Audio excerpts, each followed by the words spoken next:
Добар ви ден, почитувани наши, и добро ни дојдовте во најновото издание на вашата омилена контактна емисија Збор по збор. Денес е среда, 22 мај, и поради тоа што денеска во дел од државата се одржуваат избори, и знаете дека сме во предизборен молк, се некаде до вечерва до 19 часот, Телевизија Алфа е одговорен медиум и секако го почитуваме овој молк, како и вчера, така и денес. Емисијата Збор по збор ќе биде во малку видоизменето издание. Тоа значи дека и денеска ќе зборуваме за она што е за нас многу важно, а тоа е секако нашето здравје. Еве гледате веќе на вашите мали екрани дека денеска зборуваме за тоа како правилно да се грижиме за оралното здравје, односно темата ни е грижа за оралното здравје. Секако дека и вие, почитувани, нема да бидете изоставени од денешната Збор по збор, само на малку поинаков начин. Тоа значи секое прашање кое што го имате до нашиот денешен гостин, слободно ќе се јавите на нашите телефони, колегите од режија ќе ги забележат вашите прашања, ќе ги достават овде до мене и денешниот гостин со задоволство на секое ваше прашање ќе даде одговор за сето она вас што ве интересира. И време и ред е секако да го представиме денешниот гостин. Тоа е доктор Кристијан Ристовски, кој што ни доаѓа од приватната здравствена установа Доктор Кристијан. Добар ви ден, докторе. Добро ни дојдовте во телевизија Алфа денеска. Зборуваме за оралното здравје. Меѓутоа, вас многу ве знаат луѓето, бидејќи покрај тоа што работите со пациенти, значи работите и со деца и со возрастни, работите и со лица со атипичен развој, значи тоа станува збор нели од и дечиња и возрастни. Ќе зборуваме за сето ова малку подоцна во емисијата. Само ќе ги информирам нашите гледачи дека во првиот дел ќе дадеме вовед во темата за грижата за оралното здравје, а во вториот дел ќе одговораме на вашите прашања. Добар ден, докторе. Добар ден и ви благодарам на поканата да гостувам во емисија. Навистина прекрасна емисија и јас ја следам, и ова е навистина, како што кажавте, една многу важна тема. Да. Оралното здравје, затоа што се почнува од там. Од там, се така почнува од орално здравје. Кажуваме орално здравје. За почеток да објасниме што се подразбира под орално здравје. Орално здравје, ние најпрво за да го сватиме оралното здравје, за комплетно да го сватиме оралното здравје, треба да знаеме дека оралната празнина не е само забитак. Ние гледаме оралната празнина како само забитак, тоа е врвот од сантата мраз. А оралната празнина е една прекрасна симбиоза на совршено ускладени анатомоморфолошки облици кои што функционираат во една целина за нас да ни ги пружат тие 4 основни функции на оралната празнина, да џвакаме, да говориме, да дишиме и да се смееме убаво.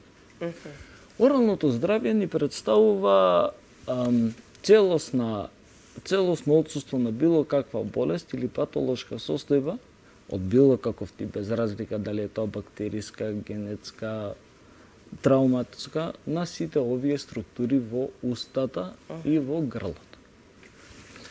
За ние да се грижиме за оралното здравје, ние треба да почнеме да се грижиме за оралното здравје многу од мали. Точно. Тоа сакам сега како следно прашање да ви го поставам. Значи, кога најрано дечињата треба да почнат да ги мијат своите запчиња? Еве така народски да се искажеме. Значи, кога почнува таа грижа и како изгледа? Со појавата на првите запчиња. Многу е битно да со појавата на првите запчиња ние да почнеме дали да ги четкаме со напрстоци за бебиња, дали со газичка да ги препришуваме, чисто и да го тргаме биофилмот кој што се собира на не само на забите, него и на околните лигавици на устата, непцата, непчените лаци, и да створиме навика кај детето дека тоа треба да се одржува оралната хигиена. Затоа јас викам дека оралната хигиена и одржувањето на оралната хигиена немаат само профилактичка улога за спречување на болести, на патолошки состојби на устната празнина, туку имаат и една воспитна улога, каде што на детето му се ствара еден ред, му се создава еден ред, да оно мора и да оно сака да си ги измие забите.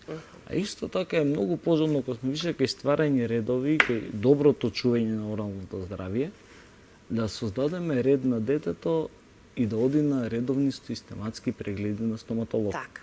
Кажавте дека веднаш може да се почнува Веднаш, со со грижа никнувањето на првите со запчиња. првите запчиња, значи едно, Со две двете веќе. оривчиња доле. Ете така. Сега, она што е многу интересно и можеби и стресно и за децата, ама можеби повеќе за родителите, бидејќи пред да влеземе во студиото ми кажавте дека ние не се плашиме, мало дете не се плаши од стоматолог, бидејќи не знае прво што го очекува, така.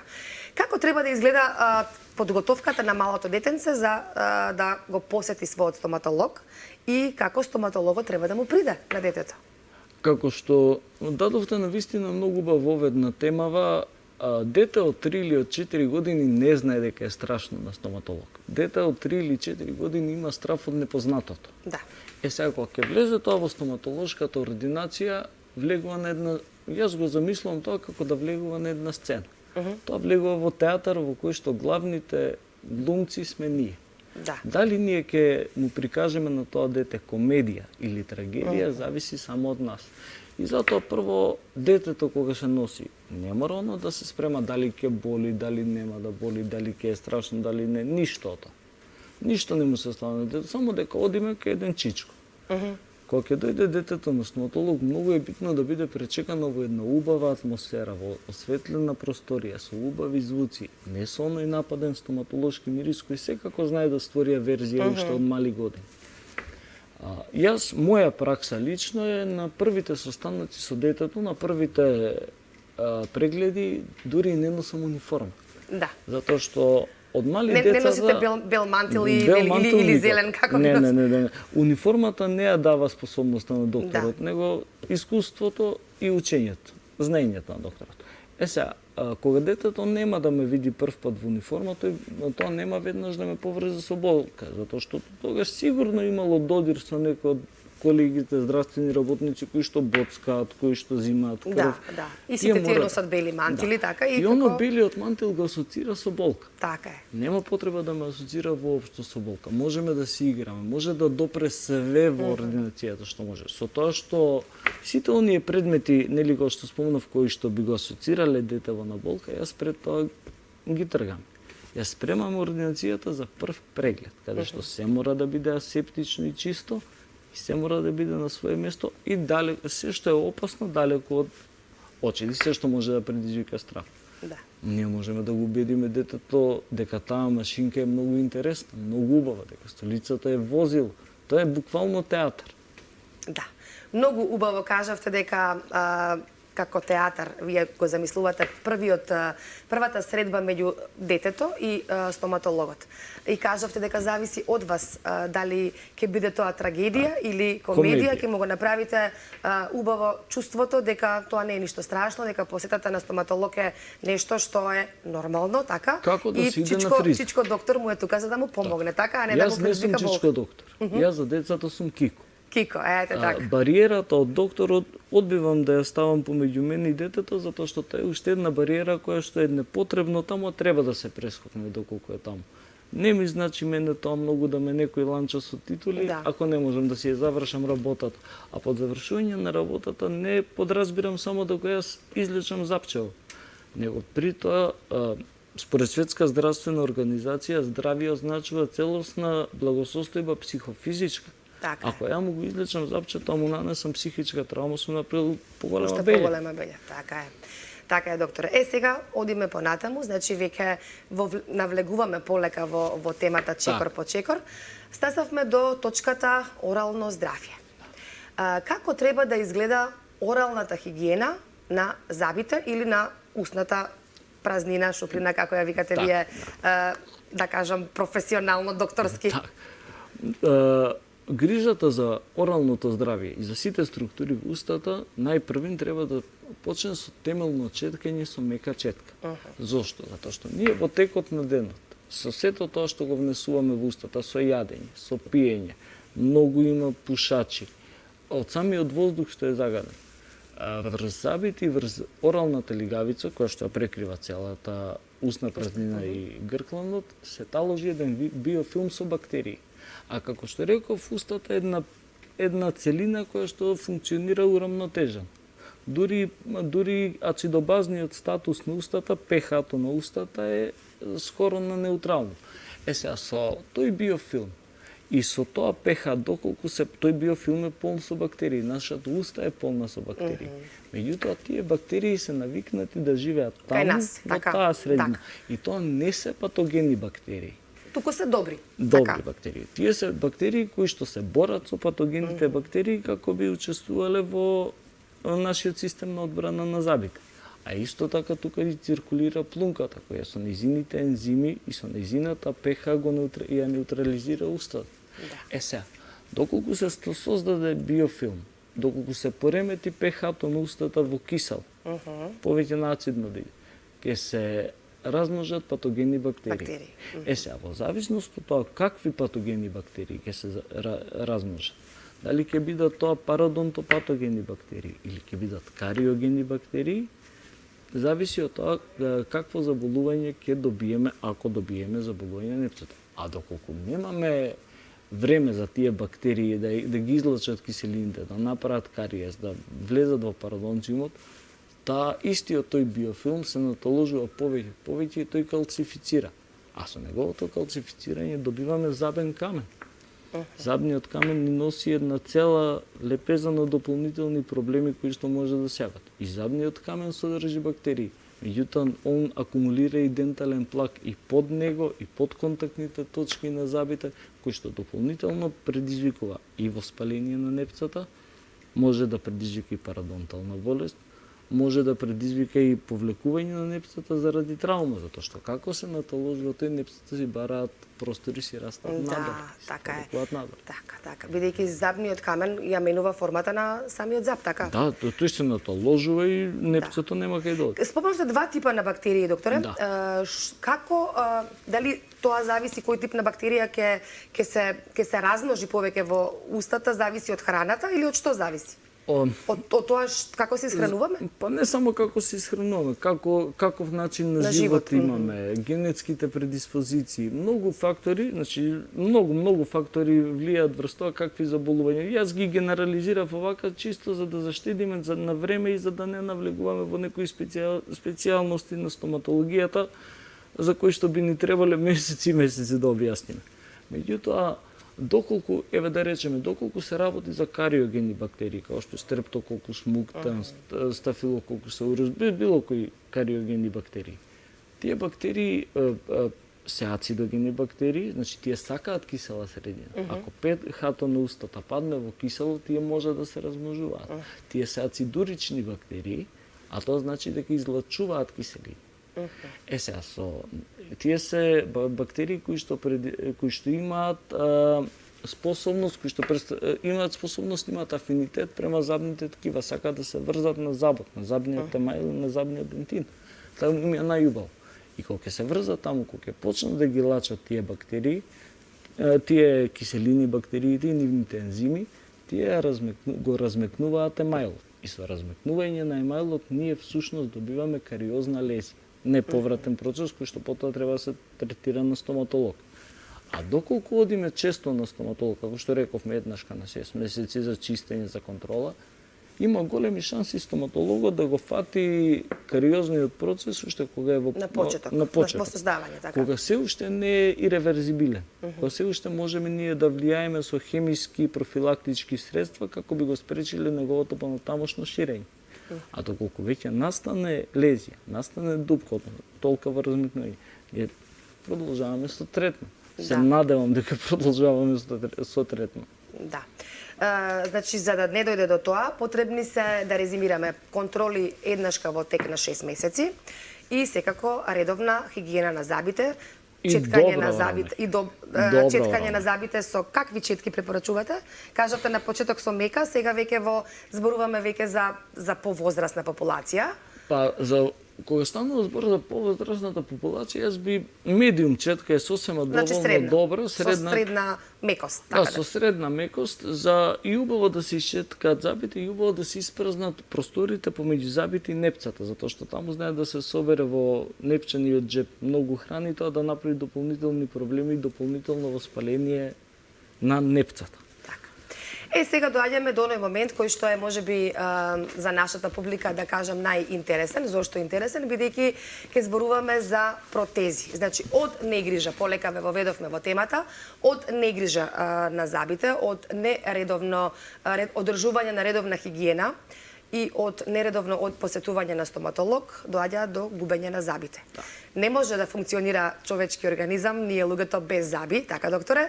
Апсолутно. Мора да имаме во устата зъби. Сега има решение, значи стоматологијата нашла и за тоа решение, така. Стоматологијата секогаш наоѓа решение за сите тие ново настанати состојби. Меѓутоа, до самото губење на зъбите, сега губењето на зъбите генерално ние можеме да ги загубиме зъбите од една од две причини. Двете најголеми причини, значи за губење на зъбите ни се зъбен кариес, тоа е под број 1. Зъбниот кариес прогредира после тоа во пулпит, доколку и тогаш не се третира, доколку воспалението на пулпата не се третира, а нажалост има луѓе кои што не го третираат ни тоа. Не знам како може да ја трпат таа болка. Тоа прогредира према пародонтит. Да се разбереме, пародонтитот... Тоа што е? Објаснете. Пародонтитот не е пародонтална болест.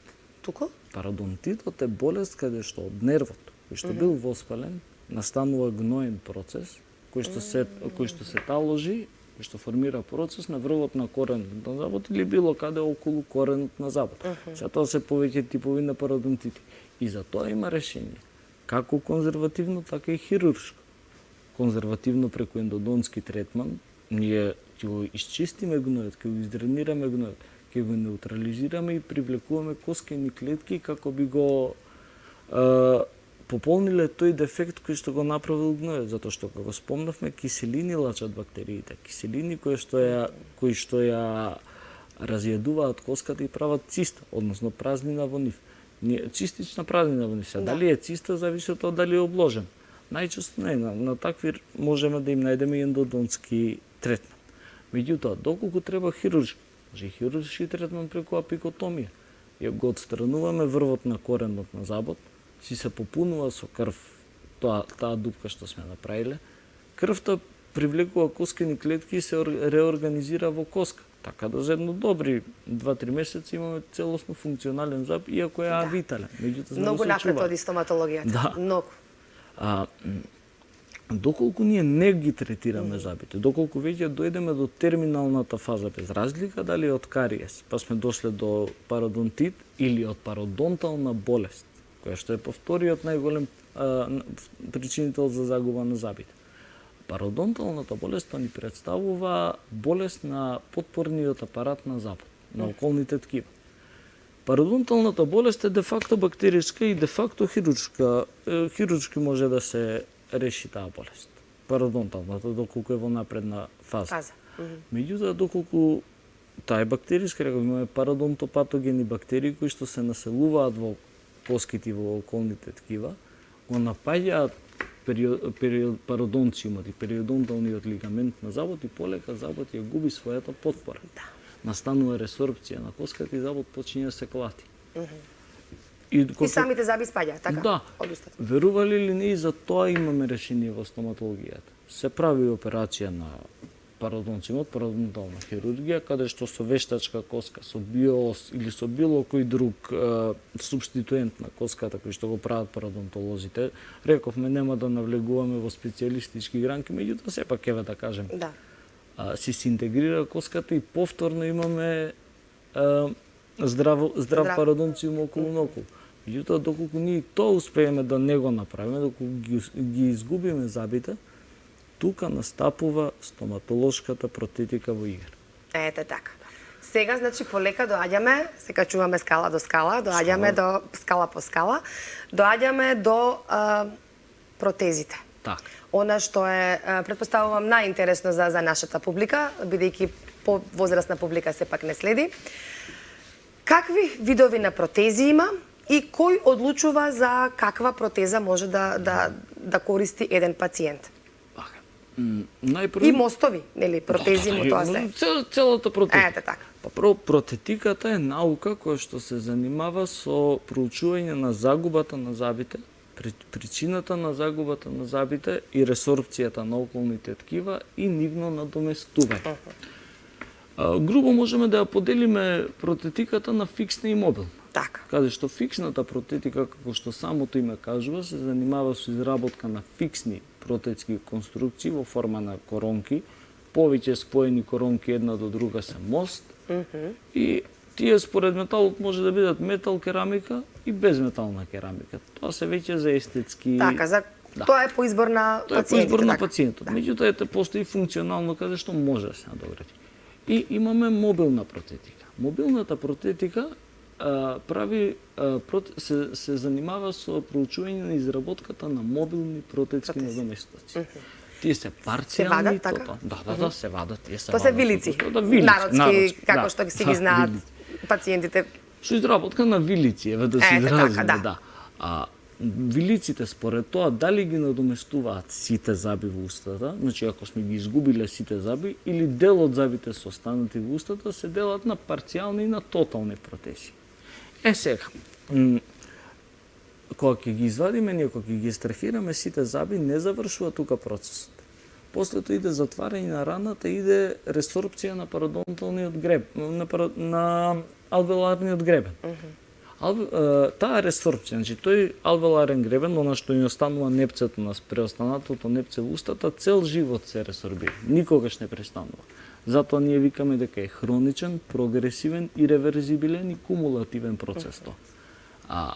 Како почиње тоа да се откога ќе заврши акутната фаза на ресорбција, значи последно добри 3 недели од вадење на зъбите, можеме да си продолжиме со протетската изработка и да очекуваме дека таа ќе биде коректна.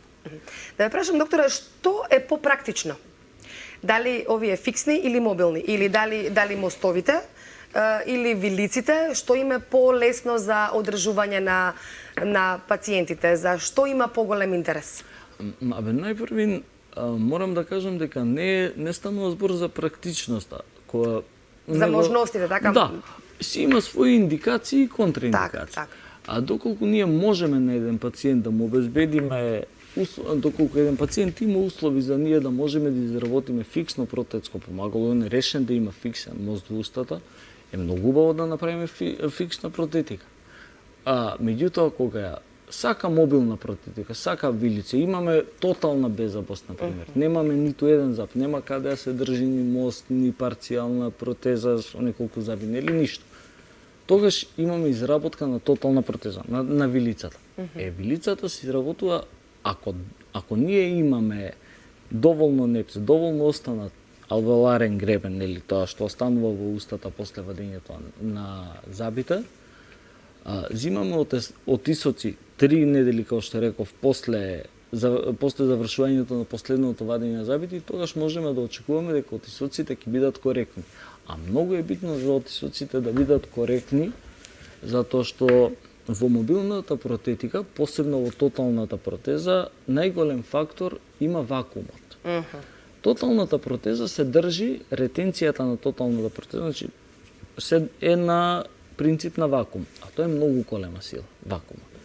Сега, за ние да постигнеме вакуум на тоталните протези, на горната и на долната, треба да имаме добар вентилен раб, значи добро да бидат отиснати сите структури и докаде е подвижна, кај е неподвижна лигавица на устата, за да не убива протезата, за да не биде преголема, за да не се повреда. А се случува често тоа, нели? Пациентите да реагираат. Мора да има корекција. Межуља викаат протезата не е добро направена. Доека да легне протезата си треба време. Меѓутоа, откога ќе направиме ние протезата, тие пациенти мораат прво да помине период на адаптација, затоа што вие кога ќе ставите една пломба во устата, јазикот ви е таму. Така е. А замислете и целото внимание ни е таму, така. А 14 зъби заедно со околните ресорбирани ткива, непца, алвеоларен гребен, се да ставите во устата, тоа сигурно е... Сепак тоа е како еден вид странно тело, така? Тоа е не е природна состојба на устата, туку е нешто на што треба да се навикне човекот, пациентот, така. Така, и не сме да има рефлекс на повраќање, да предизвикува рефлекс на повраќање протезата. На гадење, така, да. Затоа што ете и границите на самата протеза, конкретно на горната тотална протеза се позади до каде што е преодот на тврдото со мекото непце. И таму е точката на рефлексот на повраќање. Затоа ако протезата е подолга на кај грлото на пациентот, ќе му се лоши. Меѓутоа, тоа е работа, тоа е корекција за која што треба од 15 на 20 секунди. Само да скратиме од позади протезата, готово завршена работа. Меѓутоа, ако пациентот има аверзија према тоталната протеза, не може ништо да се помни, тоа е веќе психолошки. Да. Тогаш, значи, одите на оние другите видови, така? Тогаш, ако нема ни еден заб устата, тогаш прво си викаме имплантолог, става импланти, правиме... Меѓутоа, тоа е многу поскап процес, така? Тоа е и поскап, и повеќе време треба, и за тоа треба некои услови да се обезбедат. Така. Не само... Докторе, стасавме значи до протезите. Тука, почитувани, ќе направиме куса пауза за блок на реклами. Вие секако него менувајте каналот, останете на Алфа телевизија. Се враќаме веднаш по рекламите со ќе одговориме на вашите прашања. Докторот со задоволство ќе одговори и секако ќе дообјасниме, бидејќи треба да објасниме како изгледа процесот на хигиена кога се ставаат веќе протези или мостови. Значи, тука не завршува се, си има секако своја процедура. Останете со Алфа, по блокот на реклами се враќаме веднаш со продолжување на овој разговор.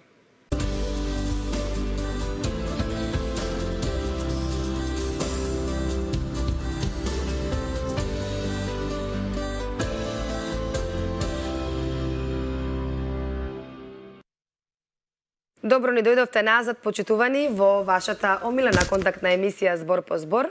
И знаете дека наша денешна тема е грижа за оралното здравје.